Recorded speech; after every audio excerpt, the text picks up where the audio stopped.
programa ay rated PG. Patnubay at gabay ng magulang ay kailangan sa mga batang manonood. Ang programang ito ay hatid sa inyo ng Surfmatic, specially designed for your washing machine. At ng Sunsilk.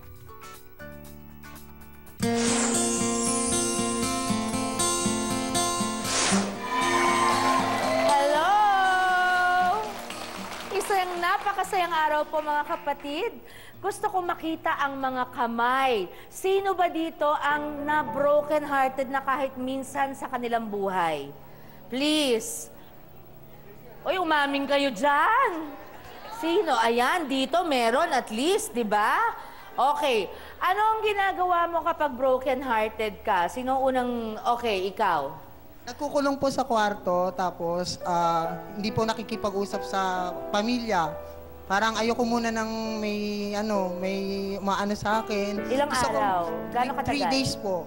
3 days lang? 3 days lang po. Kasi hindi naman katulad ako ng ibang tao na nagpapakamatay dahil sa pag-ibig. Ay, oo, hindi dapat Hindi po ako ganon. Okay. Bali yung 3 days na po yun, buong araw, puro iyak.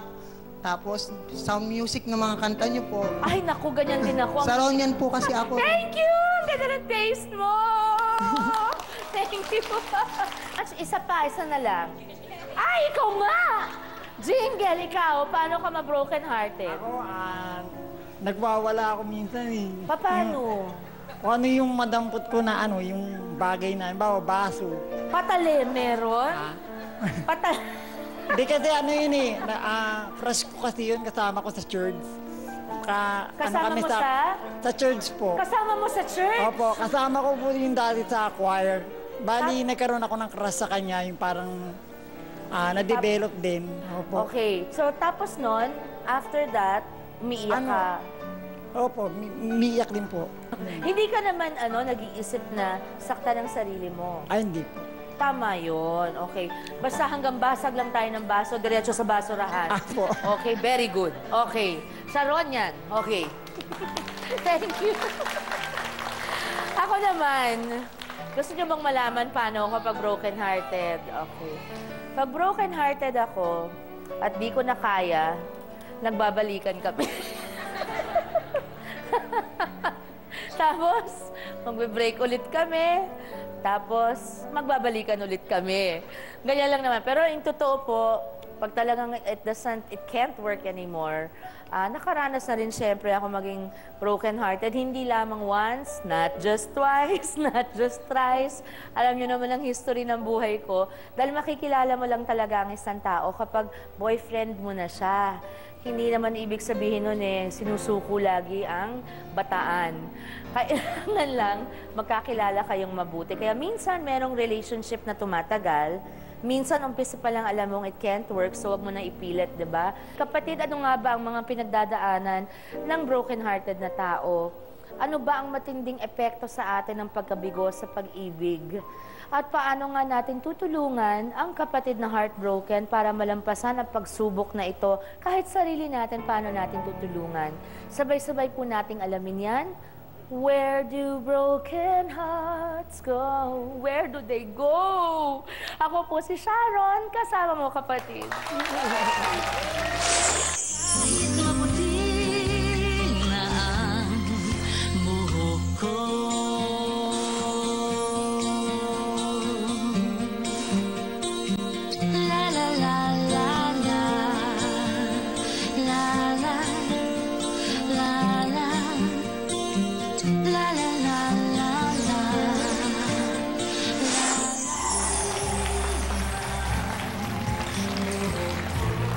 Ngayong hapon, mga kapatid, makisali tayo sa Broken Hearts Club na kinabibilangan ng isang acoustic singer na dinadaan sa kanta, parang ako. Actually, lahat yata ng mga awit ganun ang pag-emote at isa naman sa mga kilalang DJ na nagpauso ng love advice on air. Ngayon po, narito munang isang lalaking nakaranas ng napakatinding pagkabigo sa pag-ibig at kung anong ginawa niya upang makalimutan ito. Panoorin po natin ang kwento ni Mr. Lonely. Ako si Ivory Briones. Nagkakilala kami ng girlfriend ko last 2008. Naging perfect yung mga bagay-bagay para sa amin. Sa loob ng taon na yan dumaan, lahat ng activities, magkasama kami. Lahat ng mga bagay, pinagkakasunduan namin. Hindi ko inaasahan na aabot sa point na kami mag-aaway. Pagkakataon na nasobrahan din aminado ko sa pagiging seloso. Hanggang sa maliit na bagay na pag-aaway namin, hindi na kami nagkakasundo. Umabot din sa punto na pag nagagalit kami, sira araw ko.